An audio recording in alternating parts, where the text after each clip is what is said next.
My story begins actually before I was born. My mom was an illegal immigrant and my dad forced her to come over the border. And my dad was a legal alien and he was from Guatemala and my mom was from Mexico. Before she had got married, she didn't know that my father was extremely abusive and an alcoholic.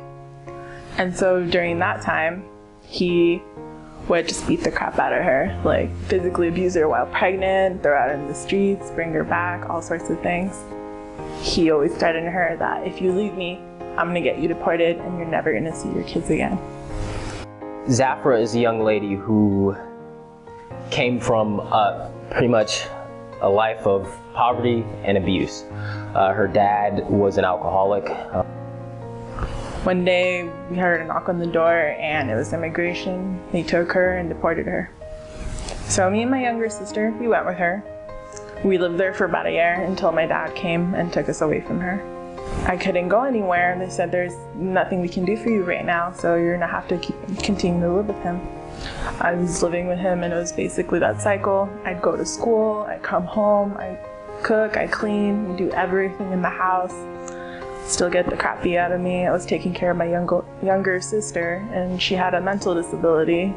As a result of that, Zafra essentially became the caretaker, and despite all the abuse that she would go through at the hands of her father, she said, I'm gonna stick it through because I wanna make sure that my sister who has this disability isn't the one taking the beating. You know, she said she wanted to be there to do that.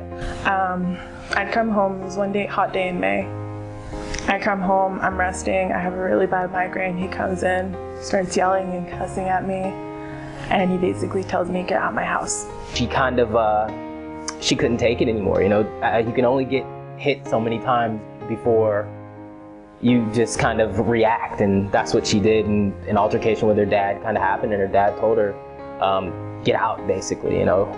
And so I'd have to somehow manage a way to get on the bus, go across the city towards the North Las Vegas side, because that's where all my oldest and closest friends were who knew what was going on, because I didn't want any of my friends at school to know. But I could never stay away for long because I still had to take care of my younger sister.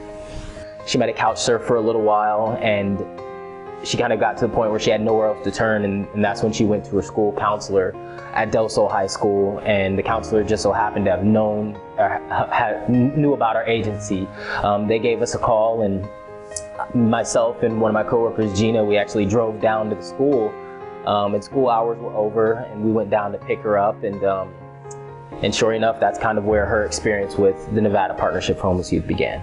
Basically, they provide you with a place to live, food, all the amenities you need. All you need to do is go to work or go to school full-time or a combination of both, attend weekly counseling. For me, I thought like, what's the catch? Like, what do you want from me? And they're like, that's it. And I'm like, really? Because that's what I was doing before.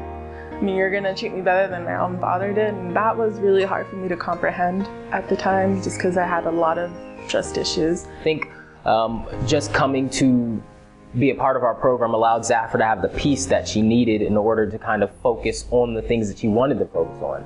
I was a shy person. I wouldn't talk to anybody, wouldn't look anybody in the eye, wouldn't talk to anybody, kept to myself. Out of all the kids that I've met, she's been probably the greatest pleasure to work with because she just always has a great attitude, and like I said, all those things that she went through, you would never expect a kid who's been through what she's been through to kind of be as positive as she is. And I left the program back in July. I moved into my own apartment with a couple friends. I'm currently attending the Cordon Bleu for pastry and baking. I'm in my 9th month there already, and once I graduate, I have my associates, and I'm hoping to get a externship site up in Disney World, because that would be fantastic.